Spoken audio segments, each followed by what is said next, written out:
Welcome to the continued podcast adventures of three opinionated guys with mics and too much free time. Strong enough to stop a speeding movie rumor, more powerful than a bad comic book event, able to waste hours of time asking stupid questions to people who have better things to do. It's Dave, Ben, and John. It's Superhero Speak.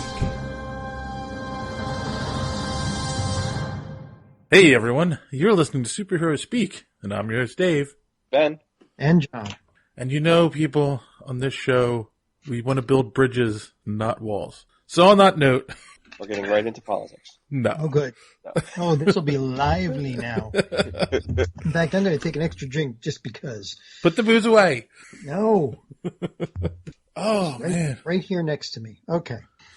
It feels like it's been a while since it's been the three of us. It has been. Well, it's been rusty because we haven't had a lot to talk about because it's been sort of a slow year in our Thus media far. topics. Wait, I thought Rusty wasn't until 2 weeks ago.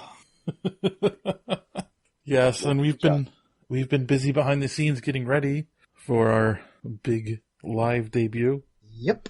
Our primetime show-stopping singing and dancing number. Yes. Still trying to convince John to shave his legs for the can number.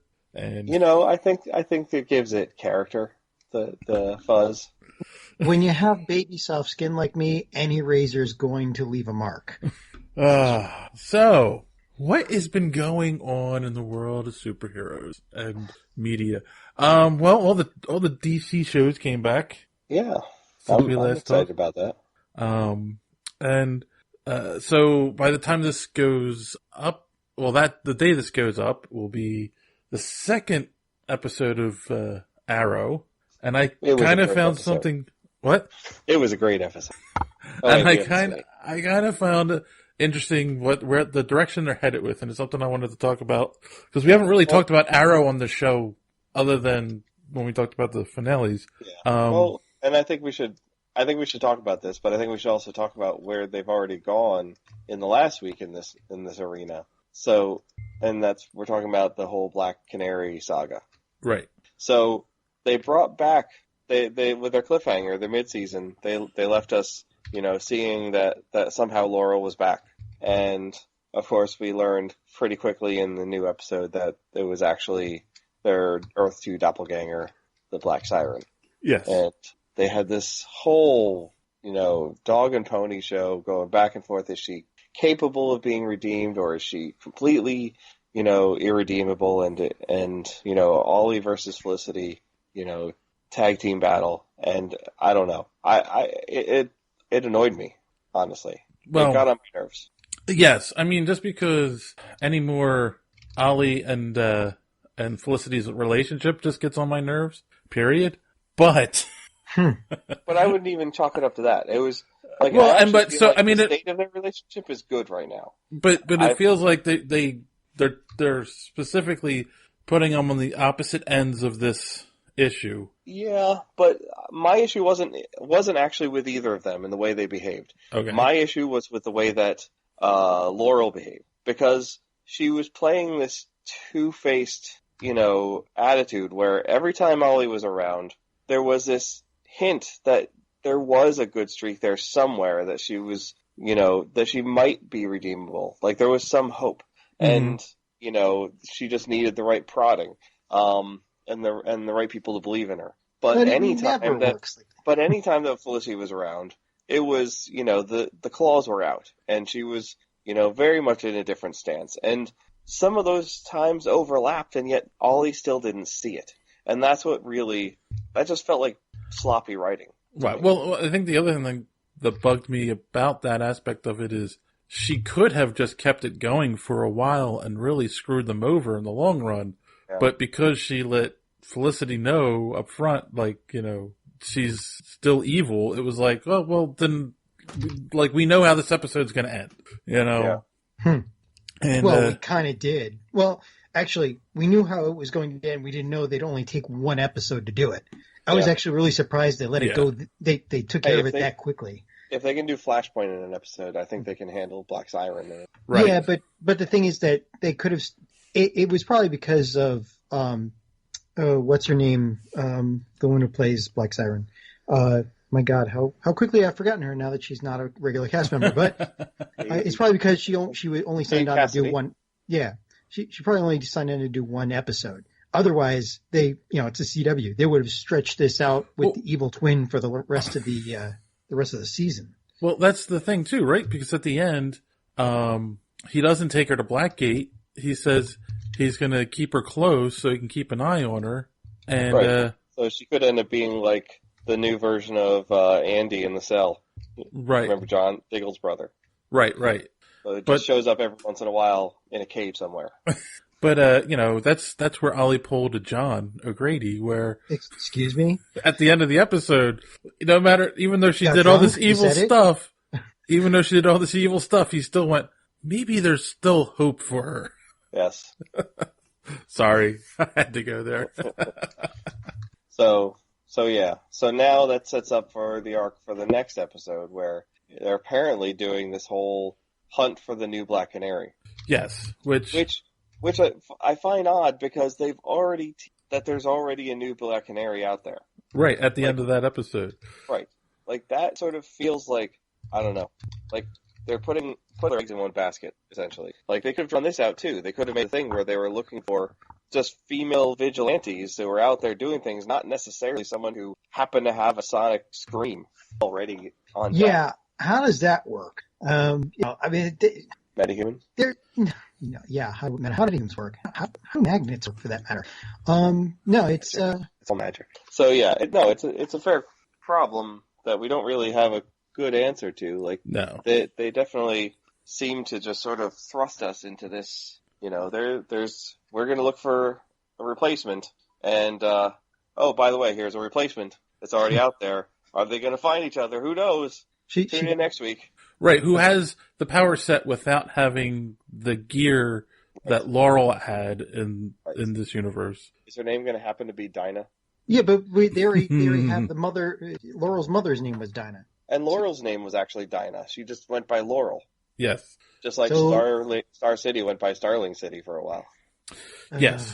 But that's my question. So, I mean, I know on the show we've already delved into areas that are stuff they made up for the show. It's the things that weren't true in the comics. Mm-hmm. But, this is, now we're getting somebody who was established 2 times already on the show, and now we're coming up with a third identity, and it's an identity that doesn't exist in the comics, as far as we know.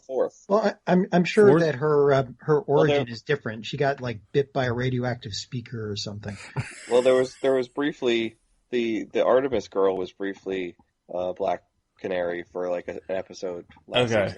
All right, that's right. So yeah, the 4th incarnation. And that begs the question, he has a whole new team now. Do we need a Black Canary? Well, we need another female character because they just one went evil on them. So. Yeah, and apparently Felicity doesn't work for you, so. Right. Although she's learning to punch now, which makes me think that somehow they're going to make Overwatch into a heroic character. Not everybody has to do that. Seriously. It's a CW show. She's going to do that. I know. Everybody's got a punch. There's not one person that can just be smart. I mean, obviously, what's going to happen is, since they did in the flashback scene, they introduced Talia al Ghul. She's going to show up in the present timeline, and she's going to train Felicity to fight. Oh. And that's when I will stop watching. You've heard it here first, folks. Didn't we already ruin the show with bringing Raj in? One might say, but they kept going for a while after that. So and that version of Ra's al Ghul, or however you want to pronounce it, that version of him. That version of him sucked. Yeah. Yes. I mean, he was a wussy. Come on, nobody is supposed to beat him, and he was tactically speaking, he's the only person who could outthink him was Bruce Wayne. Right. He was supposed to be both ruthless and cunning, and he was neither. Yeah. He was your basic megalomaniac. I mean, he was one car ride with his tongue hanging out away from being the Korga on was it Highlander? I mean, which usually every bad guy devolves into after a while. Yeah. Well, maybe we'll find out in a future season that he was only nearly beheaded. It's like nearly headless Nick. Right. They just took the pieces and chucked them reference. into the pit, and it just reassembled. Well, you know what CW show that came back was surprisingly pleasant last week is sort of in aspects was Legends was actually on point. It was on fleek. Maybe. I'm not going to say that though. I'm not into your urban lingo. No, it was good. I liked all the nods they made to the Lucas film universe, like with the trash compactor and whatever other things that I'm not remembering at the moment. I would have liked to have seen them plant the seed of him redoing everything too. Somehow, giving him the idea of, oh, by the way, you should always keep trying to make it better. Yeah. So go ahead. The only criticism I had on it, which obviously that was an episode that touched close to everyone's geek heart because of the George Lucas aspect. Yeah, sure. But I can see Raiders of the Lost Ark inspiring what's his name, the metal guy. Yeah, I know who you're talking about. I can't think of his name right now either. Oh my God! If only we had internet references for things. But continue talking. I'm busy starting up a new Minecraft server. What do you want? Continue talking, and I will look it up for you. Okay, so I can see that inspiring him to be an historian. That makes sense. That's logical. Sure.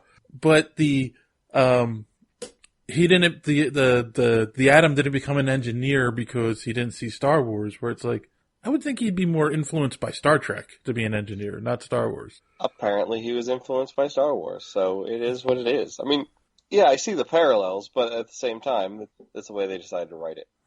Nate Haywood. Mm-hmm. Nick Zano. Yeah, that's... Mm-hmm. So, yeah. But it was a good episode. That's just my only criticism. Yeah. on the same token, while they say that, Nate was inspired to become a historian because of Raiders of the Lost Ark, I also had previously got the impression that he was also inspired by knowing that his grandfather was a hero, was the, Captain or Commander Steele or whatever his name was. Yes. So it seems like they're sort of diminishing. Well, they're not sticking to their own story. Like they're being revisionist with their own history to suit the episode plotline. A CWDC show changing their stories. How many times have they, conveniently came up with some reason that someone couldn't use their abilities in an episode? Exactly. Seems to be an ongoing theme of conveniently restricting the costs to their budget. Well, I mean, Nate himself, you would think that, okay, there's danger around. Why do I keep depowering? Yeah. You'd think that he would always be, Commander Steele or whatever, as soon as things started going bad. But, he's like always, up, down, up, down, up, down. Maybe it feels weird and he doesn't want to stay that way at all times. Yes. And then people look at him funny. And of course we skipped over Monday. Right. There was Supergirl lived. Supergirl, yeah. I actually liked that episode. I had mixed feelings about it. It seemed more solid than a lot of the others, though, to me. I don't know why. Well, I will say it did leave some open questions, which is not often the case with an episode. I didn't particularly care for the dynamic between Alex and her girlfriend, and the whole, her, rejecting her girlfriend's affection because things were going wrong. I didn't like that aspect. That was kind of... But it just doesn't feel natural to me. It didn't... No, I'll agree that it didn't feel natural in the episode, but I have known people like that when, they're happy and all of a sudden something goes really wrong, they blame them being happy on it. And well, we're not talking about when you look in a mirror, Dave. I mean... I'm just saying that if I would think it would be more normal in the situation, I'm just going to breeze right past that, to handle, I could see her being, angsty and vexed by the situation, but, and to push her away that much in the moment, but not necessarily, I don't know if this is going to work out kind of push her away. Just, I need some space to figure out some things, kind of push her away, which wouldn't be the whole, sky is, falling version of pushing someone away. Yeah. So. Right. Still, it was Like Curtis's husband finding out he's Mr. Terrific and and ending he the totally marriage. didn't make a sandwich this week. I'm really disappointed. And I predicted it and everything, and he let me down.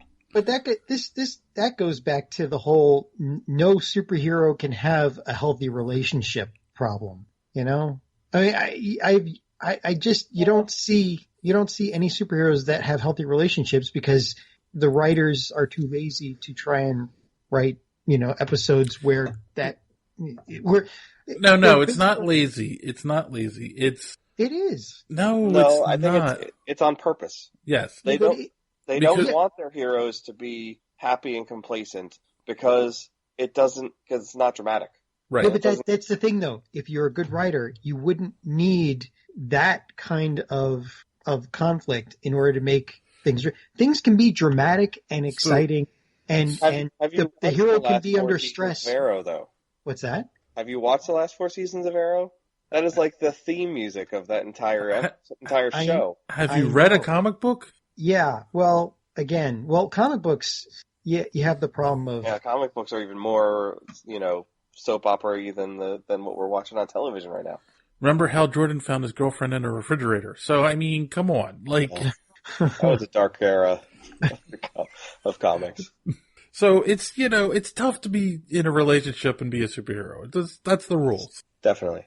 So yeah, I thought that Kevin Smith did a decent job with the episode. That particular scene bugged me, and that lower plot point in general. Well, the whole sand, silica thing, I thought was a weak explanation. It really was. Oh, there's some dust in there that I'm allergic to. Rolls right. dice. I mean, why couldn't you just put on a respiration mask of some sort and go with the team? You know who else tends to generally be have bad reactions to too much silica exposure? Humans. Yeah. Well, and then the win, the total over drama of him not wanting to go, I felt was a little out of character as well. Well, I get it. He tried to hero up for a moment. He hesitated, got knocked out, and nearly got shot, but he lived. Mm-hmm. And I could get it if it was. Here's my problem. I would get it if he was still working at the newspaper or the magazine at Catco. But he's been working for the DEO for all of this season and helping out pretty close to danger for good portions of last season. So this is not the first time he's literally been in the crossfire. Right. So it did feel a little bit forced in that respect. Yes. So I was waiting for him to go, I'm not even supposed to be here today, but that's. I did like that all aside. I did like how Supergirl handled things. I liked Mon-El's part in things. I'm interested to see how things play out with those aliens that apparently are protecting Mon-El. That's a really weird situation, and I'm curious where that's going.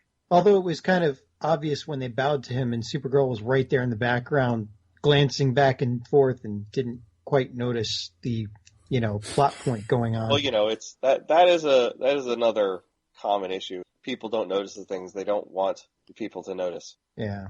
Yes. I mean, it's just as easy to have them in a completely different room, but no, we'll have them in the background and just not see. Yeah. Yes. She just happens to be looking a different direction. Yeah. Yeah. But do you think Mon-El is actually the prince or something? I mean, I guess it's possible. I don't know. It didn't seem like my issue with that is there was nothing in that scene where he escaped that would suggest that he had any sort of heritage other than being just sort of a secondary buddy to the prince kind of situation or body. Or whatever if you look back at that scene though, it could be read as he was the prince and the other guy was the bodyguard. I doubt it because he was trying to program the ship to help the prince escape, and then the prince threw him into the ship. I mean, who I'm presuming is a prince. But there was a predication that the other guy was more important, and Mon-El got pushed into the ship instead and sent off in his place, and he felt guilty about it. I don't know. So my point is, if he's someone important as far as Daxon is concerned, I don't think he knows it. Like, if he was actually an heir to the throne, maybe Right. he was being kept in the dark on the matter. True. That's very possible. I don't know where they're going to go with this. I mean, well, you're the DC expert, John. Right. Bring us the information, man. I got nothing. No, I mean, seriously, they changed so many of the storylines in these shows that anything I come up with will probably only mislead us. Yeah. But it just, the way I look back at that scene, and it could be read that he was the prince and he was trying to save his bodyguard because he's just a good guy. I'd have to watch it again. You're not convincing me at the moment. I know. But, course, you know, speaking yeah, of misdirecting plot lines, should we also talk about The Flash while we're at this? Sure, why not? So I was about to say, I was going to ask you guys. So is the future written in stone, or can it be changed? It seems to be suggested that it can be changed according to the most recent episode of The Flash. Yes, I agree. Or they're just not very observant the first time through. Yes, I agree. And the fact that the fastest man alive can't even save his girlfriend when there's two of them present is pretty sad. I don't care how fast Avatar is. He wasn't moving with super speed when he killed Iris. One of those two berries should have been able to save her the first time. You would think, but no. But that didn't fit the storyline they wanted to write.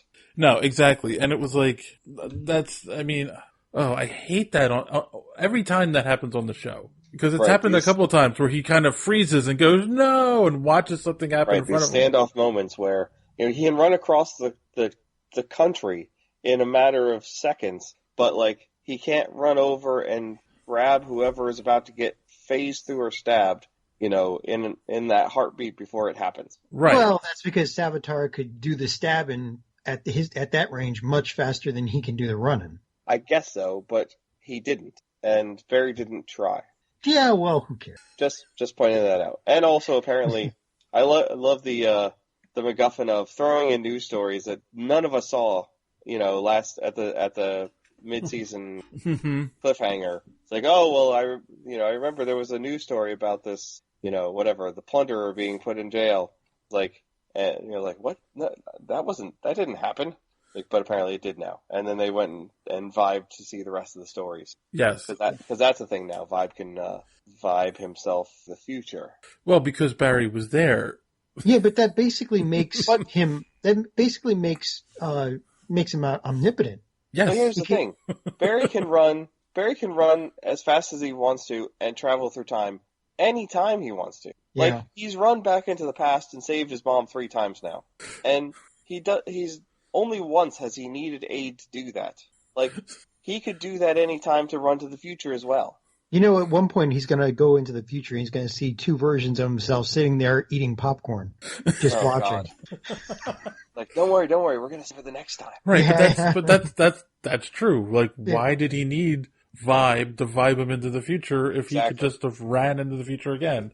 Because he wanted to astral project so he could just see what was happening. One version of himself sitting there elbowing the other one. Hey, remember when this happened? Well, and that's true too. You know, eventually there'd be too many Barrys at that point in time. Yeah. We've already talked about the 4th Barry. Yes. breaking the 4th Barry. Yeah. But so yeah, I don't know. It seems interesting. I'm not a huge fan of that plot line. I'm actually excited for the episode that's coming up because I'm more intrigued by what the story is going on with HR and his origins. Mm-hmm. And they're introducing the bounty hunter that's coming for him is Gypsy. Right. And you know what I find funny about that? Funny? What I find funny about the fact that they're introducing Gypsy as a character. So it was not long ago, like shortly after I think we joked about this being like the Great Lakes Avengers version of the Justice League when they did when they did the whole crossover thing. I happened to come across an article that was like some of the worst teams in comic book history, and one of them was the Detroit Justice League. What?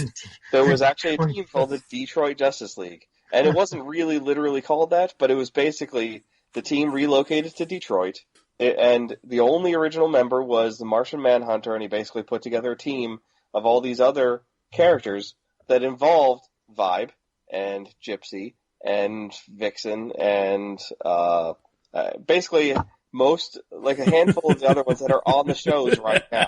So basically everybody that's died. No, everyone that's in the CW shows for the most part. Detroit Justice League. But yeah, I guess they've died. Yeah, it was Justice League Detroit. Look it up. Oh my God. Zatanna was in there too, an elongated man. Yeah, all the third stringers basically. Exactly. So, but I just found it funny how well that aligned to what we have right now in this, ersatz Justice. So if Elongated Man shows up on one of these shows this season, we know where it's going. Yes. They all go, let's move to Detroit. You'll find out Detroit was just like around the corner from where they are. Even better. That's where the hangar is. The hangar of justice, yes. Oh man, that's that's good to know. I Justice League Detroit. I like that. Speaking of Justice Leagues that are in a bad way, actually I wanted to say I actually watched the first 3 episodes of Justice League Action. Okay. I'm not going to disown you yet. I like it. Okay. I'm actually really freaking surprised that I like it. It is nothing like Teen Titans Go. All right. I did not expect that. How long are the episodes? Half hour. Okay. It's basically they're basically being set up as you take an hour long episode, you cut out everything that isn't a fight, and you're only left with the fight. Okay. I mean, the very first 2 minutes is basically, oh my God, they're chasing me, I have to go. Or, oh my God, this happened, I have to go punch something. Right. And that's it. And it's all fight. That's all it is. So it's minimal. So it's essentially like, it's hero villain death battles. Pretty much. Without the death part. Yeah. So, right. I mean, yeah, we've already had, was Superman versus Lobo, and Wonder Woman and Batman versus some 5th string bad guy who was, some kind of lava guy. And, what was his name? Firestorm versus some nuclear powered androids. And of course. The storyline's actually held up pretty damn good. The voice acting is good. There's nothing that's overtly kid based. It's not like, the Teen Titans, Teen Titans Go, flashing red. Well, but that's the whole thing. The fact that it's all mostly action and very little storyline. That's what I loved about Young Justice, is it actually had plot points and it actually had good character development. I mean, still, if you were to stand the 2 seasons of the Young Justice that existed against any of the seasons of the current CW shows, they had way more character development and plot lines and depth. Oh, they did. But the surprising thing is there's some character development in this, even in the restricted time that they have. Right. And the characters are still basically the characters themselves. They're not cutting any quarters on this. The only thing they've cut down is the time, basically. So I'm actually going to keep watching it because I'm interested to see where it goes. If it devolves, or if they pull like a Michael Straczynski and start adding more and more plot into it over time. No, but what I was getting at is, my guess is the reason it's more action oriented is to sell action figures to kids. True, but the action isn't stupid action. It's not like the Teen Titans Go Spaz Hour. It's oh, Teen Titans Go is fun. Oh, so yeah. I'm going to have to disown both of you now. So is is it the whole Justice League in the show? Yeah. I mean, you're only getting because again they cut down the time. Spotty characters per episode. Yeah, so but there's they no are fully formed. overarching cohesiveness to them. It's just sort of one-off stories. Right. No, there is an overarching story. There's an overarching story of some kind of supervillain. Now, I saw episode 1, 2, and 3. There seems to be they seem to be alluding to something that happened before episode 1. I don't know if there was an episode 0 or what. I'll have to, I gotta see if I can find it. But it seems like a bunch of supervillains broke out of some high security prison, and they're slowly finding some of them. So which is better, this new Justice League show or Friendship is Magic? Oh, I have to go with Friendship is Magic. Okay. Sorry. Just measuring the bar. I'm just trying to measure the bar. Now I need to disown John. So anyway, that's based on writing, man. The writing is I would put the writing for FIM up against like the old Bugs Bunny cartoons anytime. Anyway, is Green Lantern in the in this show? Haven't seen him yet. All I've seen is Wonder Woman, Batman, Superman, and Firestorm. And Hawkman was in there too, actually. I wonder who they get to voice him if he was on there. That's a good question. Well, and would they go Nathan Fillion? Is that way, or would they go Hal Jordan or would they go Jon Stewart, or would they go both? Well, they went with Hawkman, so maybe they're gonna go with Guy Gardner. Who knows? Then I definitely won't watch. But speaking of the Emerald Ring, the short list for Hal Jordan for the Green Lantern Corps has been released. And, I've heard it been debunked though, but it is an interesting list nonetheless. Yeah, well, we still should talk about it. Somebody somewhere. Right, somebody leaked this list. Right. Others who people on the list have said, "I've never been talked to about this, so I don't think that's likely." But it's still an interesting list. Well, specifically, Armie Hammer said he wasn't. No one ever approached him. But I also think I could see him playing what's his face, Guy Gardner. Poor Armie. So that's complimentary on my part. Continue. Okay, so we've got this list, and I'm sure everyone at this point has read the list, but we're gonna go through these choices. Some of them are what? You want me to read the list? Yeah, go ahead. All right. So the supposed list of choices to play the part of Hal Jordan specifically in this Green Lantern Corps, which may have who knows which Green Lanterns, includes Tom Cruise, oh God, no, Joel McHale, Bradley Cooper, Ryan Reynolds, oh God, Armie Hammer, and Jake Gyllenhaal. So right away, I don't think anyone.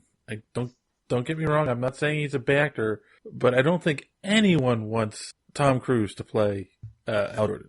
No, not Hal Jordan. No, we don't want to bring religion into it. Definitely. I mean, I have a soft spot for Mission Impossible movies. Mm-hmm. I really like those. I watch them when they come along. The soft spot between your ears. Perhaps. I'll take that. I like the Mission Impossible movies too. So, and I'm actually kind of hoping that the new Mummy movie might be decent. Decent, yeah. Oh no, I can't. Sorry. It's the start of their monster universe. I'm hoping, yes, against hope, that there's going to be something redeeming. And so anyway, but the point is Tom Cruise has a place. He has a fit to a type of movie, and I don't think this is it. No, I definitely don't think this is the role. Like, if he were to play a superhero character, I don't think it would be a Green Lantern. I don't think it's the right fit. No, and he's kind of too short, but... Yeah, I think that's a problem with Jake Gyllenhaal for that role, too. Yes. And I don't know. I'm trying to picture Jake Gyllenhaal in the role. I don't know. I don't really have a huge issue with it, but... Yeah. I mean, like I said, I don't think Armie Hammer is a strong enough fit for that role, either. Poor guy. He was supposed to be Batman. Yeah, and look, I like him in almost any other role. Honestly, like, I think he could play, like I said, he could play Guy Gardner. I think he could play, if they ever put a Green Arrow in the cinematic universe, I think he could play that part. But I don't think he could do Hal Jordan. All right. Amongst these choices, Bradley Cooper seems like the best fit option in this list. There's one issue with that. Well, he is kind of tied up with Marvel stuff at the moment. Yes. Yeah. But it's a voice part. I think he could double duty.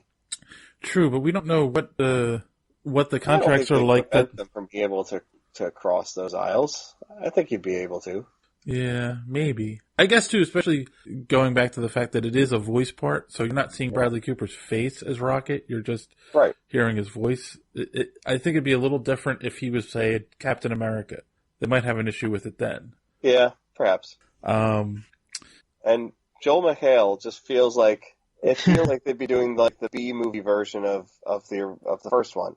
Like, it seems like we couldn't afford Ryan Reynolds, so we're going to replace him with Joel McHale. I still can't. No offense to Joel McHale, I like him. Yeah, but I still can't see Joe McHale and not think Talk Soup. See, I think of Community. Yeah. Okay. So it's hard to think of him in a role that requires him. Yeah, no, I think you're right. He's the Ryan Reynolds. But then, right. But that gets to the elephant in the room. Or the elephant on the list. Right. I mean, the fact that he would be even on this list is kind of mind-blowing. Because I know that they don't want to do any sort of continuation of that previous movie, and they definitely don't want to do a repeat, like, along those lines. And they're already being criticized enough for all the other movies they've been doing and putting out. So, like, they're under a microscope right now. I believe the comment that I heard earlier today was Ryan Reynolds at this point would probably rather be waterboarded for 10 hours straight and then shot in the head than play Green Lantern again. But which, funny enough, is part of the plot of the next Deadpool movie. But he did say that after the next Deadpool, is he still claiming that after the next Deadpool he's done with superhero movies? I didn't hear that specifically. I know that he's doing Deadpool 2. I know that he loves that role. So it would be surprising to me if he made that choice. Yeah. But he's done with it. He's done with them depending on how Deadpool 2 does. Yeah. I think, to be fair to Ryan Reynolds and the movie, I don't think Ryan Reynolds was the reason that the Green Lantern movie failed. Right. No, it was the CGI. And the writing. And the film. And the cinematography. And the directing. Yes. And every other character in the movie. Right. I mean, just the fact that they tried to throw way too much into the first movie was mind-boggling. That was at least 2 to 3 movies worth of material that they tried to jam-pack in one. Right. Sorry, I think Kilowog nailed it, though. Kilowog was pretty good. I'll give you Kilowog, but like the Sinestro arc could have been stretched out over multiple movies. Mm-hmm. They didn't need to do both Parallax and Hector Hammond. Right. Yeah, and why? Parallax. Why was Parallax a smoke monster? Why are we always going with the big holes in the sky or the smoke monsters? I don't get that. Yeah, I don't know. Because Galactus in that form was so successful. And why was the suit animated? Well, actually, that was my least problem. That was the smallest problem on my list. I actually thought it made sense for it to be animated because it was essentially projected at will. Okay. I just think they could have done a better job at it. It was kind of like the whole active light show thing going on. I don't think was necessary. Right. So. Well, that is the movie where he got to play next to his future wife, Blake Lively. That's true. That's where he met her, I think. You're probably right. But at the time of this, they rehearsed that scene in the locker room quite a few times. But at the time of this recording, Ryan Reynolds is not available for comment on this. Yes, especially not on this show. No. Wait, what? Hold on. Hey, you're saying we can't get Ryan Reynolds today? Okay. Not yet. No. Yes. Yeah. But again, I don't think he would disagrey with the waterboarding comment. Yeah. Though I can't fault him to build onto his John's no more superhero movies comment. You kind of wonder. See, they got to do what they wanted with Deadpool, and it was a success. So you have to imagine Fox is now putting their mitts into the movie a little bit more, and I wonder if that's causing issues where now he's like, okay, I'm done. I think it's too early to make any of those statements. I think it's conjecture at best. I mean, I know they had to switch directors, but that was really had less to do with the studio, as I understand, and more to do with disagreement between Ryan Reynolds and the director on the direction of things. So Ryan got what he wanted. So, yeah. All right. I think Any other battles within the superhero realm we would like to talk about? Well, I mean, there's not much, no more DC news, I think, worth talking about. No, not really.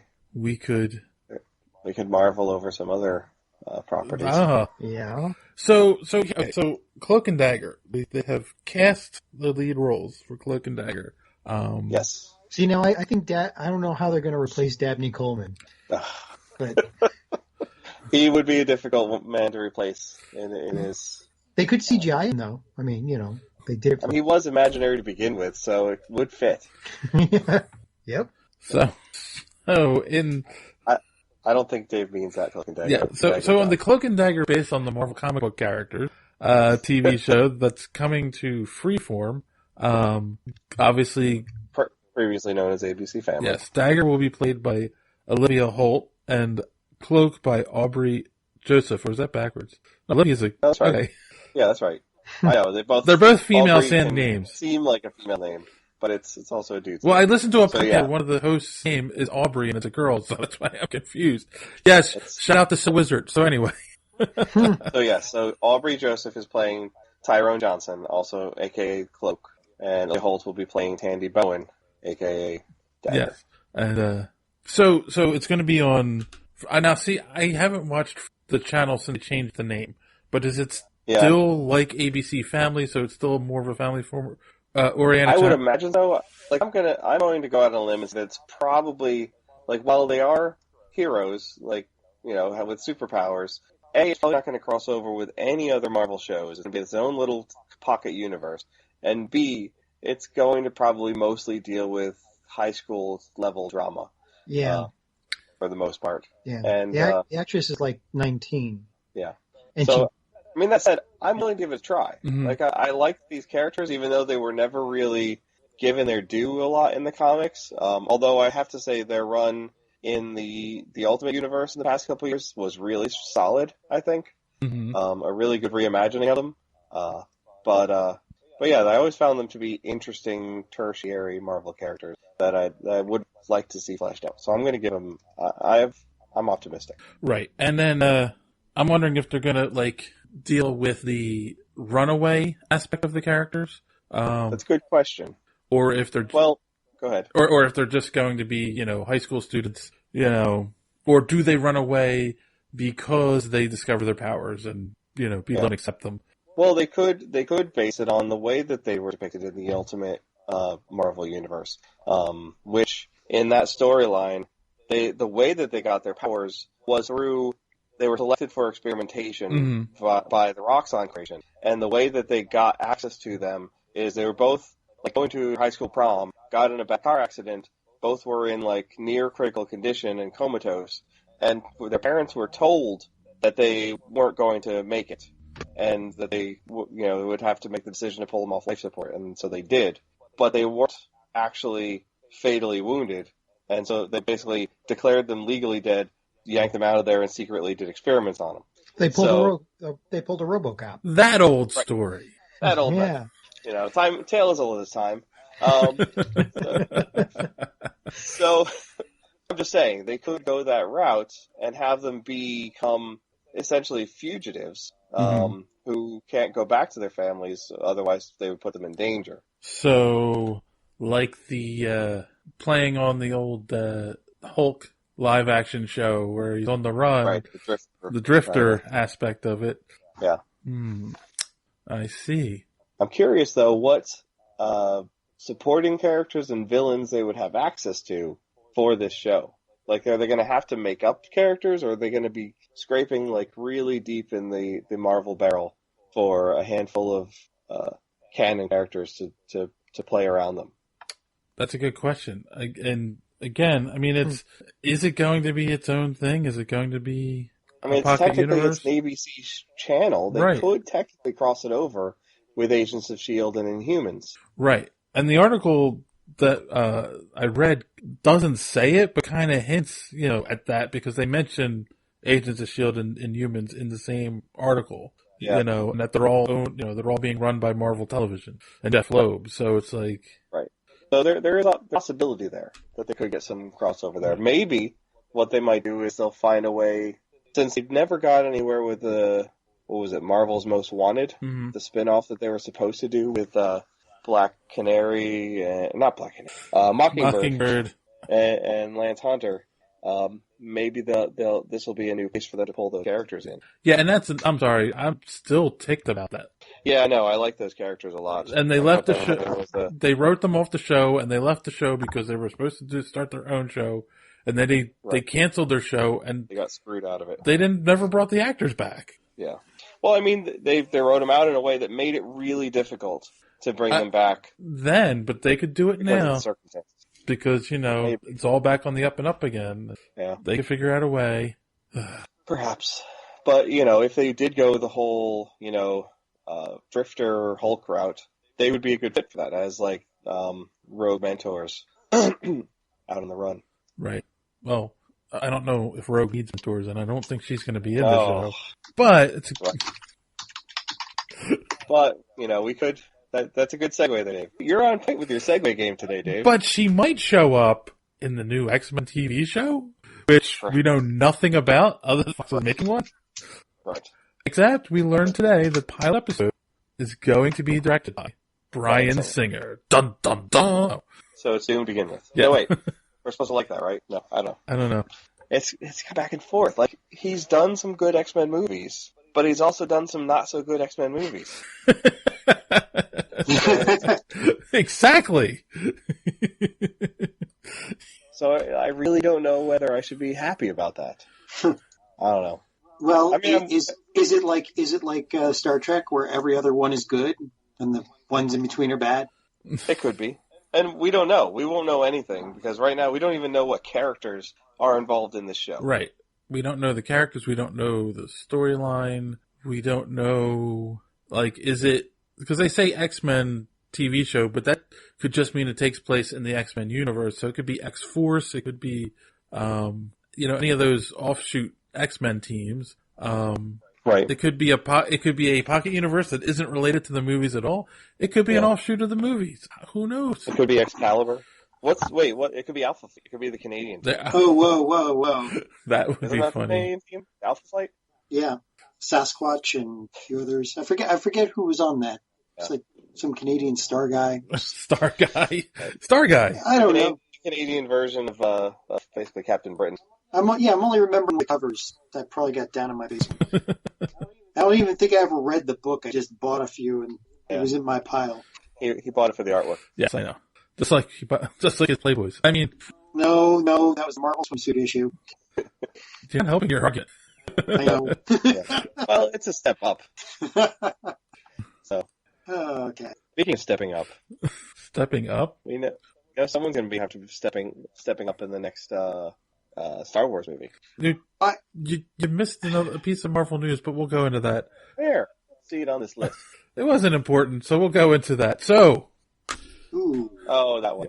Ooh. so the official title was released. We haven't talked about it yet on the show of the new Star Wars movie coming out this year, and that is The Last Jedi. So they're letting George Lucas direct it? Actually, you know what I saw? That was really funny.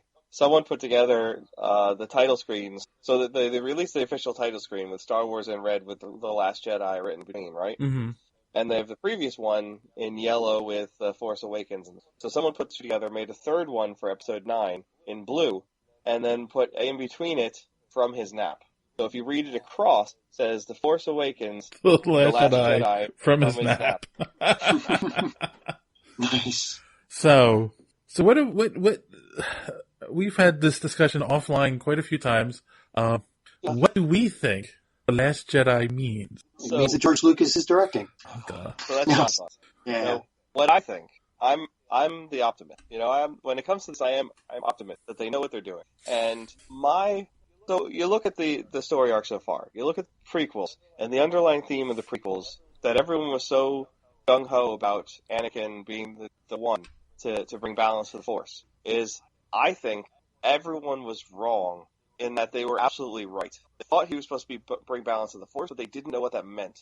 And I think he did. He was successful in bringing balance to the Force. Because the Force is not just the Jedi, it's also the Sith. And prior to him coming along, the Jedi Order was large, and the Sith were too. And at the end of Episode 3, there were 2 Jedi, and there were 2 Sith. That's kind of a salted earth kind of thought. I understand, but I'm saying, what I'm saying is, I think that there's a longer story arc here that we're not seeing yet that's going to come out to play in the next few movies. And I think what that story is that, so you saw in The Force Awakens, that Kylo Ren was sort of, he said that he's set out to finish what his grandfather started, right? What Darth Vader had started. And we assume that that's nefarious and that's a negative thing. But it could be a warped version of that goal of actually bringing balance to the Force, in that eventually he plans to overthrow Snoke and bring the Jedi and the Sith together so that neither exists, and they go forward as one cohesive practice in the Force that includes both the dark and the light. So basically a Jedi who can throw Force lightning. Yeah, but not so simplistic and trivializing. but awesome. Yeah, seriously though, did either read the extended universe novels that came out? No. TLDR. Okay. And also they are no longer canon, so it doesn't matter. Well, yeah, Some of them are no longer canon. and they were, but there was a lot of the ones that I didn't read all of them because there were quite a few actually, but the ones that I did read were all alluding to something like that. Where I think some of the characters were starting to play around with the idea of, I can use Force lightning, and it doesn't make me evil. But right, and even from what I understand, even the shows have sort of played into that area with the cartoon, the Rebels cartoon. Yeah. The idea of like Darth Maul and the main kid have sort of been comparing notes a bit and dealing with whatever those Jedi Horcrux things are. And the one thing they've ever really explained though is that no matter whether it was the extended universe or the new universe that they're creating, there always seems to be this element of if you do certain things, even if you're not killing people, you're more susceptible to angry outbursts, or it's something you start to lose yourself. So right. I'd like to see how they explain that. Why that is, and that it's not just a matter of you're evil, you like to kill people, so of course you're going to be a Sith. No, I think it's a matter of power corrupts, right. and absolute power corrupts absolutely. So the Force is a very powerful thing, and it's going to be a corrupting it. You're going to have that power, and unless you keep it in check, it's going to corrupt you, and it's going to cause you to do things that you might not normally do in other circumstances. Yeah, but not everybody would be susceptible to that. That's the thing, right? I understand that, and that's why some Jedi had no problem with that balance, with holding it all in check. Others, like Anakin, really couldn't do it. He lost his shit. Yeah. But the thing is, it didn't seem like it was a balance of the person. It's like there's some outside influence to their emotions when they did certain things that were quote unquote the dark side. So that's what I'd really be interested in to see a final explanation. So, in the I think in the novelization of what was the third movie? Revenge of the Sith. They talk about Samuel Jackson's character, Mace Windu. And that Mace Windu is a character who turned from the dark side. Not turned from the dark side. He used principles that they used on the dark side. Oh, he was a gray staff. Right. There you go. He was a gray staff. That's a good way of putting it. So even though he was a good guy, so that's why that's why he had a purple. It's why he had a purple lightsaber, and it's also why he was able to reflect the Force lightning, because he understood the Force lightning. So was he a character that brought balance to the Force? One of the things too that everyone keeps focusing on is they keep saying the Last Jedi, and they're trying to figure out who's the Last Jedi. But what's the plural of Jedi, guys? Jedders. It's like deer and moose. Yes, Jedi. So it's its own plural. So it could mean Rey and Luke. Could mean multiple people. Yeah. It could be the restarting of the Jedi Order. Not saying that's what's going to happen. I'm just saying that that's what it could mean as well. Well, in that case, I really hope they're not father and daughter. They don't have to reproduce with each other to make more Jedi. Yes. That's not how the Force works. I mean, Kylo Ren has Force powers, and his father wasn't Force sensitive. Right. True. Don't argue with that. I'm wrong on that point. I don't know. We might get a Han Solo Force ghost. Only somebody with the Force could have lived as long as Han Solo and did so many stupid things. Well, we have yet to find out when they do the anthology movie on it. Yes, that is true. I doubt that will be revealed. Yeah. No, I mean, so I like your idea, but I don't know if that's really the direction they're going to go. There's rumors that are floating around that Kylo Ren and Rey will have a role reversal in this movie. Oh, man. They're going to pull a CW? Now I'm evil, now you're good? Right. I mean, exactly. Rey will be seduced by the dark side, and Kylo will be seduced by the good prove side. himself to be a good guy. Something like that. Will come around. Even though I don't know how you can redeem yourself after you killed your father in cold blood. Yeah. Well, again, I'm not convinced that he did that for his own purposes. I think he did that for his own. He did for Snoke. I thought he did it for Harrison theater. Ford. No, it was theater. I think he did that. It was an act of theater, it was an act of accepting his position as a Sith. As a Sith, you have to, do certain things to fulfill your destiny. And I think that was something he had to do for Snoke to see him as legitimate. And that's why he asked his father for help in that moment, and that's how he wanted him to help him. No, and I understand that, and a lot of people have floated that theory around. But that's another thing too, is people keep saying Sith with him, but he's never called a Sith. No, you're right. And what is Snoke? Like Snoke, yeah, I don't know. We've only seen him in a holographic projection. We don't know what his powers are, what he do. Yeah, all we know how tall he is. He's got a huge scar on his forehead. You know who else probably has a huge scar on his forehead? Stormtrooper that ran into the door. I've seen that meme floating around this week too. It all makes sense. Yep, it adds up. He bumped his head. Anyway. The Emperor said, "I'll show you how to take care of the pain using the Force," and thus he became a dark side user. Snoke. Yes. Yeah. So, I think it's going to be John's going to end up being the Last Jedi. Maybe. Well, if I wear a cape. Yeah, I could see that. They do like capes. Capes are cool. And a fez. Fez is cool. I feel like I'm being... A fez, a bow tie, and a cape. I feel like I'm being set up for... It's a possibility. I don't know. We'll have to talk about it next Oh, okay. Well, then, until then, boys and girls, it just feels like we're just kind of like ending the conversation. Until next time, boys and girls, keep your fez on your head and don't let your cape caught in the door. Have a good week.